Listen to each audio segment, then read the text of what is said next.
Hi everyone, welcome to my channel. Christmas was just a few days ago.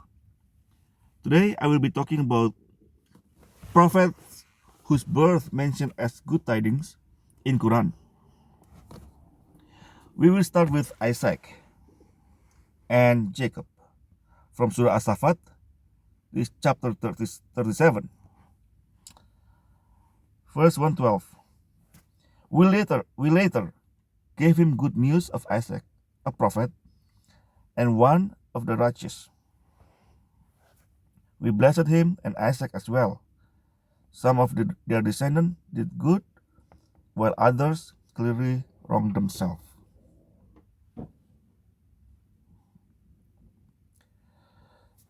Let's go to Surah Hud, verse 71 to 72. And his wife was standing, and she smiled. Then we gave her good tidings of Isaac, and after Isaac, Jacob. She said, Alas for me, shall I bear a child, seeing I'm an old woman, and my husband here is an old man? That would indeed be a wonderful thing. So two births were mentioned here as good tidings. The birth of Isaac and the birth of Jacob. We can see it too from Surah Al-An'am, verse 84. And we gave to him Isaac and Jacob.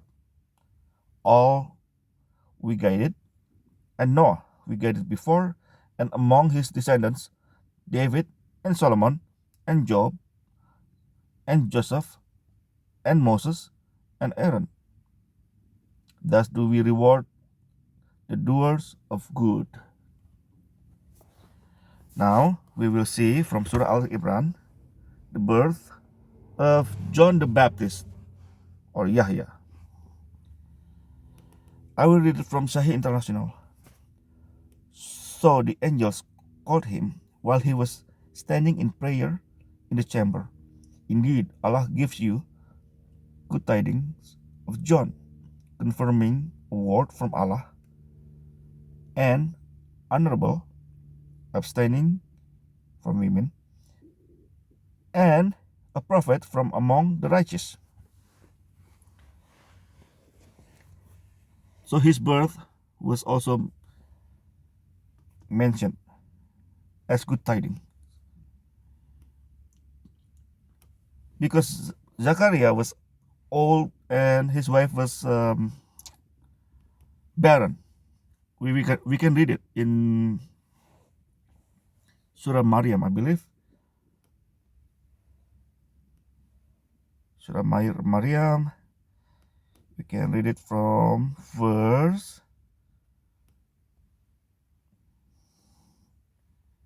right? Okay, we will start from verse 2, so you can see the context. You don't need to start from verse 1. So Surah Maryam, verse 2 to 15. You just have to skip verse 1, because look at this. Look at verse 1. Angel sneezing. So don't worry about it. Start from here. I will read from Sahih International. A mention of mercy of your Lord to his servant Zechariah. When he called to his Lord a private call, he said, My Lord, indeed my bones have weakened, and my head has filled with white. And never have I been in my supplication to you, my Lord, unhappy. And indeed I fear the successors after me, and my wife has been barren. So give me from yourself an heir, who will inherit me and inherit from the family of Jacob, and make him, my Lord, pleasing to you.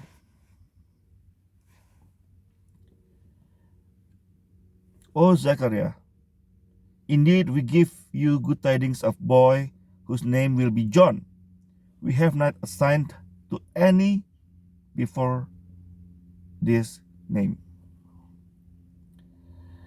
He said, "Oh my Lord, how will I have a boy when my wife has been barren and I have reached extreme old age?" Sorry, I have to laugh because a couple of verses ago, Zachariah seemed to 100% sure that Allah will be able to give him a boy, even though his wife is barren and he's old. But now he's like he doesn't seem to be sure here.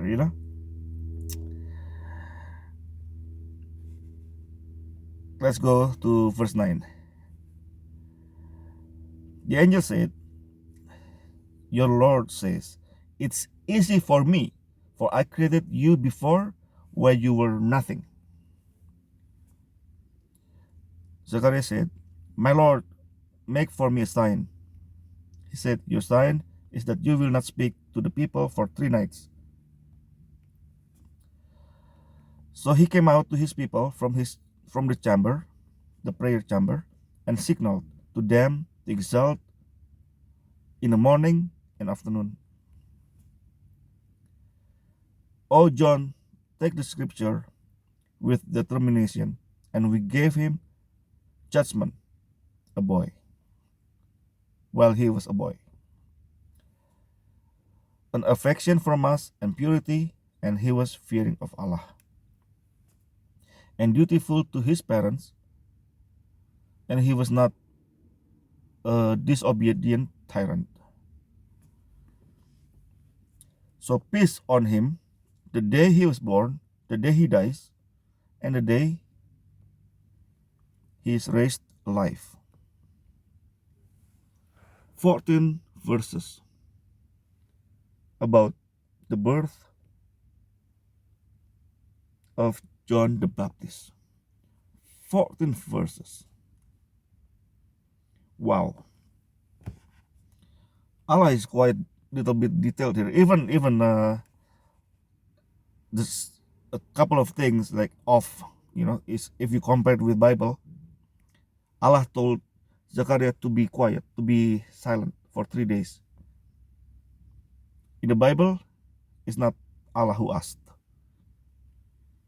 Anyway, that's not the topic. I just want to talk about good tidings. The next one, we will talk about Surah Al-Qasas, about Moses in chapter 28. Chapter 28, Surah Al-Qasas. We will start from verse 4. I think it should be good. Verse 4. Chapter 28, verse 4 to verse 13. "Indeed, Pharaoh exalted himself in the land and made its people into factions, oppressing a sector among them, slaughtering their sons and keeping their females alive. Indeed, he was of the corruptors. And we wanted to confer favor upon those who were oppressed in the land, and make them leaders, and make them inheritors, to establish a firm place for them in the land, and to show Pharaoh, Haman, and their host at their hands the very things against which they were taking precautions. And we inspired to the mother of Moses, suckle him, but when you fear for him, cast him into the river, and do not fear, and do not grieve. Indeed, we will return him to you, and we will make him one of the messengers." And the family of Pharaoh picked him up, so he would become to them an enemy and a grief. Indeed, Pharaoh and Haman and their soldiers were deliberate sinners. And the wife of Pharaoh said, "A comfort of the eye, for me and for you, do not kill him. Perhaps he may benefit us, or we may adopt him as a son." And they perceived not. And the heart of Moses' mother became empty. She was about to disclose him. Had we not bound fast her heart, that she would be of the believers. And she said to her sister, "Follow him." So she watched him from a distance, while they perceived not. And we prevented him from him witnesses before. So she said, "Shall I direct you to a household that will be responsible for him, for you, while they are to him sincere?" Thus we restored him to his mother, that she might be content and not grieve, and that she would know that the promise of Allah is true. But most of them do not know. So, again, several verses about Moses, the birth of Moses. The birth of Moses alone was, although it's not didn't say as a glad tiding, but you see how Allah, our God, saved him from the slaughter. The Pharaoh,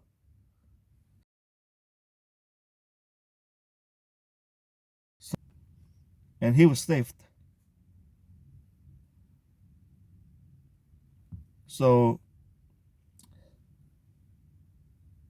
his his his miracle started from when he was a baby.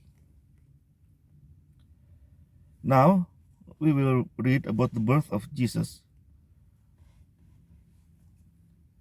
Surah Al Imran, verse 45. Sorry, it's too many. Let me choose the translation to make it easier.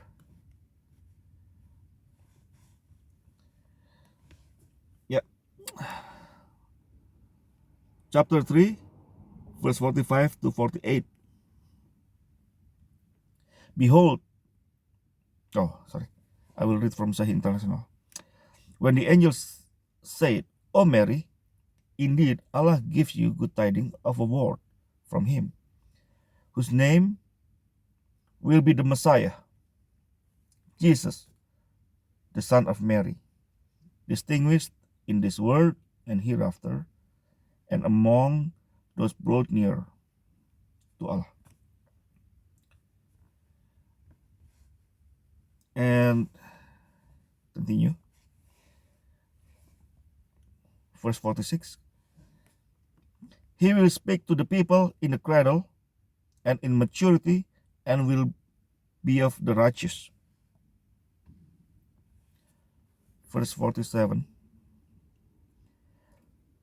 She said, "Oh my Lord, how will I have a child when no one has touched me?"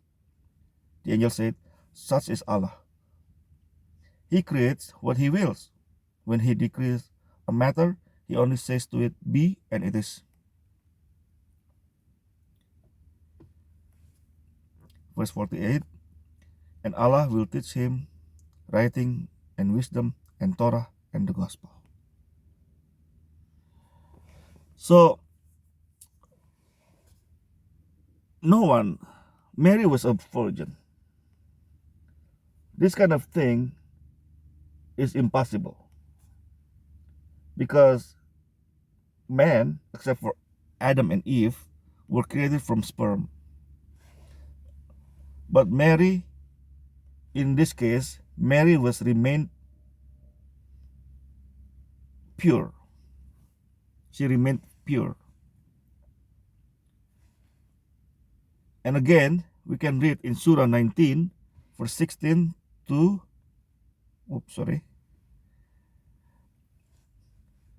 verse 16 to 22. And mentioned in the book, Mary, when she withdrew from her family to a place towards the east, and she took in seclusion from them a screen. Then we sent to her our angel, to her as a well-proportioned man. She said, "Indeed, I seek refuge in the most merciful from you." if you should be fearing of Allah. He said, I'm only the messenger of the Lord to give you a pure boy.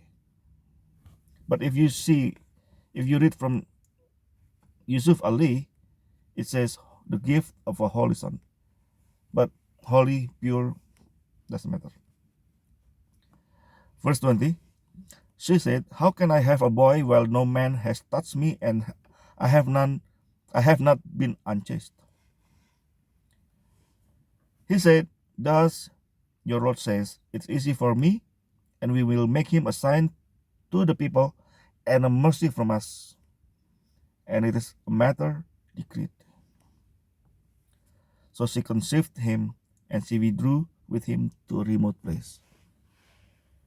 The birth of Jesus, the birth of John, Isaac, Jacob, Moses, miracles involved, always involved, because the mother is old, or sometimes Zechariah's wife, barren.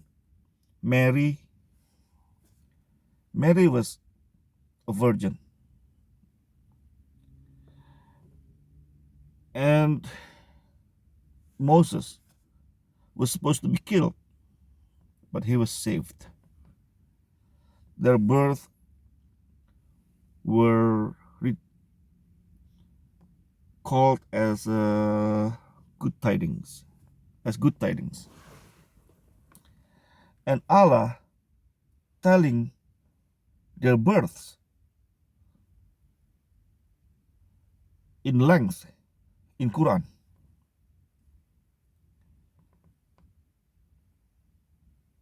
From all the readings today, we see how Allah's miracles played parts in many of the births of the prophets. In the Bible, the story more or less the same, although Bible is more detailed, but